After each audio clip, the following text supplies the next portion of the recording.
Watanzania wenzangu, hebu tutafakari kwa pamoja maneno haya. Watanzania, leo naomba unisikilize kwa umakini sana kuliko kipindi chochote ambacho umewahi kunisikiliza. Leo nataka nikueleze kwanza nini maana ya CCM mtandao. Kundi hili la CCM mtandao lilianzishwa mwaka gani, kwa lengo gani? Kundi hili la CCM mtandao lilianzishwa na akina nani? Lakini lazima tutazame historia. Kundi hili pia limetoka wapi? Mwisho tutazame hasara ambayo sisi kama nchi tumeipata kwa uwepo wa kundi hili la CCM mtandao. Ndugu wa Tanzania, CCM mtandao ni kundi la wanasiasa mabepari walioungana kwa lengo la kuitafuta Ikulu. Kwa hiyo lengo la CCM mtandao ni kushika kiti cha urais kwa gharama zozote, iwe ni kwa matumizi makubwa ya pesa, kuhujumu demokrasia na hata ikilazimika kuua watu. Kundi hili hawana mchezo, wao wanachokitaka ni Ikulu kwa njia yoyote ile, kwa gharama zozote. Sasa kundi la CCM mtandao lilianzishwa rasmi mwaka 2002 kama chombo cha kuitafuta Ikulu katika uchaguzi mkuu wa mwaka 2005. Unaweza kuona na CCM mtandao wametumia takriban miaka 3 wanakitafuta kiti cha urais. Sasa kundi hili la CCM mtandao lilianzishwa na wanasiasa mabepari wakubwa watatu. Wa kwanza Jakaya Kikwete, ambaye yeye ndio alikuwa mwenyekiti wa kundi la CCM mtandao. Wa pili ni Edward Ngoyai Lowassa, yeye ndio alikuwa kama mratibu au katibu mkuu wa kundi la CCM mtandao. Wa tatu ni Rostam Aziz. Katika hatua za awali kabisa, waliojiunga na kundi la CCM mtandao alikuwepo Dr. Emmanuel Nchimbi, ambaye sasa hivi ndio huyu makamu wa rais. Alikuwepo Mzee Samuel Sita, Kingunge Ngomari Mwiru, Nazir Kalamagi, Dr. Ibrahim Msabaha, Dito Pile Mzuzuri na wengine wengi. Sasa hebu tujiulize kwanza, hili kundi limetoka wapi? Ndugu wa Tanzania, wote mnajua nchi yetu imepata uhuru mwaka 61. Na mwaka 62 Tanganyika ilikuwa Republican. Kwa hiyo Mwalimu Nyerere amekuwa rais wa Tanganyika kuanzia mwaka 62 mpaka mwaka 85. Katika kipindi cha miaka 24 ya Mwalimu Nyerere hakukuwa na kitu kinaitwa CCM mtandao. Mwalimu Nyerere alikuwa anaamini katika siasa za umma, yani siasa zinazowekeza katika maendeleo ya watu, maendeleo ya nchi. Kwanza alipinga udini, alipinga ukabila, lakini pili aliwachukia pia tunasema viongozi mabepari wanaopenda kujilimbikizia mali. Sasa mwaka 85 Mzee Mwinyi akaingia madarakani. Kosa la kwanza alilofanya Mzee Mwinyi ni kubadilisha mfumo wa uchumi. Kwanza alibadilisha mfumo wa uchumi kutoka kwenye mfumo wa ujamaa, socialist economy, na kuitangaza Tanzania kuwa nchi inayofuata mfumo wa soko huria, free market economy.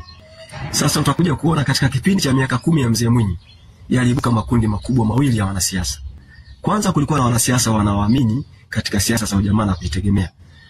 Kundi hili tunasema wanasiasa wazalendo, akina Mzee Sile Warioba, Mzee Butiku, Dr. Salim Mohamed Salim na wengine. Pili sasa likaibuka kundi la wanasiasa mabepari, wanasiasa wa binafsi. Kwenye kundi hili alikuwepo Jakaya Mrisho Kikwete, Edward Ngoyai Lowassa, Nazir Kalamagi, Dr. Ibrahim Msabaha, Dito Pile Mzuzuri, Rostam Aziz na wengine wengi. Sasa hebu tujiulize hili kundi limetoka wapi? Nafikiri nimeshapata picha sasa. Utaona wote hao wametoka katika utawala wa Mzee Mwinyi. Mwaka 1988 Mzee Mwinyi alimteua Kikwete kwanza kuwa mbunge na baadaye akampa unaibu waziri wa Wizara ya Maji, Nishati na Madini. Mwaka 90 Mzee Mwinyi alimteua Kikwete kuwa waziri kamili wa Wizara ya Maji, Nishati na Madini. Mwaka 94 Kikwete ameteuliwa kuwa waziri wa fedha. Mwaka 86 Mzee Lowassa aliteuliwa kuwa mkurugenzi wa tunasema kile kituo cha mikutano mikuu kule Arusha AACC. Mwaka 90 Mzee Lowassa aliteuliwa kuwa waziri wa nchi, ofisi ya waziri mkuu. Wakati huo waziri mkuu alikuwa Mzee John Malechela. Miaka 93 Lowassa aliteuliwa kuwa waziri wa ardhi. Kwa nafikiri umeshapata watu hawa walitoka wapi. Sasa tuangalie mwaka 95. Kwa mara ya kwanza mwaka 95 katika uchaguzi mkuu, wote wawili Kikwete na Lowassa walichukua fomu ya kuomba kuchaguliwa urais kwa tiketi ya CCM mwaka 95.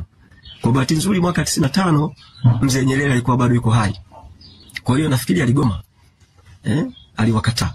Kwa hiyo Mzee Mkapa akapata nafasi ya kuwa rais mwaka 95. Sasa twende tutazame uchaguzi wa mwaka 2005.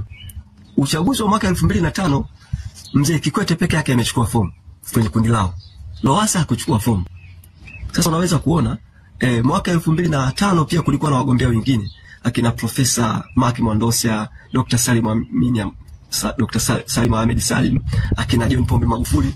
Lakini kwa nini Kikwete alishinda? Kikwete alishinda sio kwa sababu alikuwa bora kuliko wale wagombea wengine. Kikwete alishinda kwa sababu ya kundi lao na mtandao. Kikwete alishinda kwa sababu ya mbinu chafu ambazo walikuwa wanazitumia.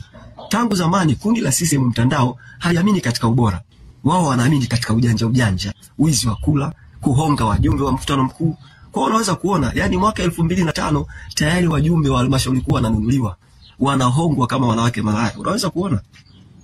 Sasa Kikwete akashinda uchaguzi mwaka 2005. Akamchagua Lowassa mwana mtandao mwenzake kuwa waziri mkuu. Kikwete akamteua huyu Dr. Emmanuel Nchimbi kuwa naibu waziri Wizara ya Habari, Utamaduni, Sanaa na Michezo. Kwa unaweza kupata picha. Sasa Watanzania nafikiri mmeshapata picha. Sasa bila shaka unaweza kuona. Sasa unamuona huyu ambaye sasa hivi ni waziri mkuu, Dr. Mwigulu Lameck Nchemba. Mwigulu ameshinda ubunge mwaka 2010. Huyu Kikwete ambaye ndio mwenyekiti wa wanamtandao alimteua Mwigulu kuwa naibu katibu mkuu Chama cha Mapinduzi. Baadaye Kikwete huyu alimteua Mwigulu kuwa naibu waziri wa fedha. Alikuwa anamsaidia Saada Mkuya. Sasa unaweza kupata picha. Mwaka 2015 Mungu sio Asumani, wanamtandao wawili sasa wamegombana. Kikwete ameingia kwenye vita na Lowassa. Lowassa anautaka urais, Kikwete hataki. Ndio chanzo cha Lowassa kukimbilia Ukawa. Sasa na ndio hapo Magufuli akapata nafasi ya kuwa rais. Unaweza kuona tunasema ni kwa bahati nzuri tu. Kwa hiyo Magufuli hakuwa mwanamtandao. Sasa baada ya Magufuli kupata urais, kwanza alimteua Dr. Mwigulu Lameck Nchemba kuwa waziri wa mambo ya ndani. Wizara ya mambo ya ndani Mwigulu ilimshinda. Magufuli ikabidi ampige chini. Sasa wote mnajua mara baada ya Magufuli kufariki, amefariki vipi wote mnajua. Samia Suluhu Hassan ambaye ni mwanamtandao sasa akawa rais. Akawa rais wa Jamhuri ya Muungano wa Tanzania. Akamchukua tena Mwigulu kuwa waziri wa fedha.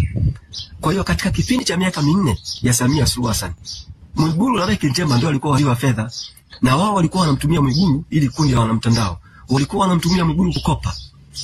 Katika kipindi cha miaka 4 Samia amekopa zaidi ya trilioni 47. Kwa hiyo baada ya Mwigulu kutumika, wanamtandao wakamwamini. Kwa leo hii sasa wamemchukua Mwigulu, wamempa cheo cha waziri mkuu. Unaweza kuona cheo cha waziri mkuu Mwigulu Lameck amepewa. Na amepewa kwa lengo la kulinda maslahi ya wanamtandao.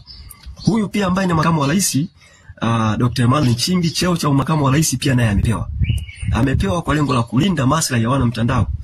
Kwa hiyo ndugu wa Tanzania, msifikiri kwamba serikali hii ipo kwa lengo la kulinda maslahi ya nchi, hapana. Hawa ni wale hawajawahi kubadilika.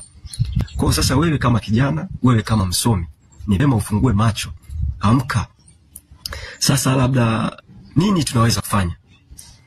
Kwa mimi sasa hivi ukiniuliza nitakwambia adui mkubwa wa Tanzania sio tena umaskini au ujinga au maradhi. Adui mkubwa kwa Tanzania sasa hivi ni kundi hili la CCM mtandao. Kwa sababu hawa ukiwaona wako smart, wamevaa suti, lakini ni majambazi. Ni majambazi kama majambazi wengine. Utofauti ni kwamba wao wanaiba huku wanalindwa na vyombo vya dola. Wanaiba huku wanatetewa na mahakama. Kwa hiyo nchi yetu ipo kwenye hali mbaya sana. Sasa mimi ni shauri. Kwanza ni washauri viongozi wa dini waungane kwa ajili ya kuitetea nchi yetu. Pili ni washauri vijana wasomi wote waamke, washikamane. Ikiwezekana tarehe 9 mwezi wa 12 tufanye maandamano makubwa. Tuishinikize serikali ya Samia Suluhu Hassan, serikali haramu iondoke madarakani. Mungu ibariki Tanzania. Je, nini maoni yako?